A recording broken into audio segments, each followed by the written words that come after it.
ما خربت شيء السعودية. الإمارات لنا 10 سنين ما ولعوا لنا يوم كهرباء، يوم كامل حتى يوم العيد يقطعوها. السعودية قد شغلت لك الكهرباء.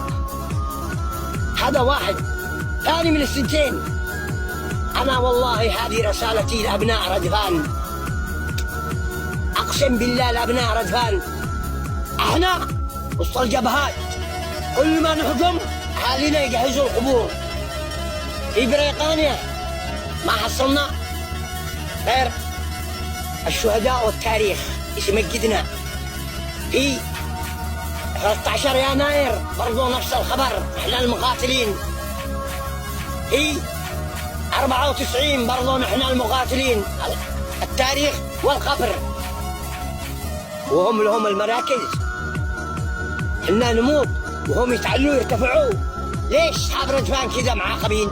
حتى في حضرموت راحوا اصحاب ردفان يقاتلوا داخل حضرموت، واصحاب الضالع يجوا يستلموا المراكز. ليش؟ بأي حق؟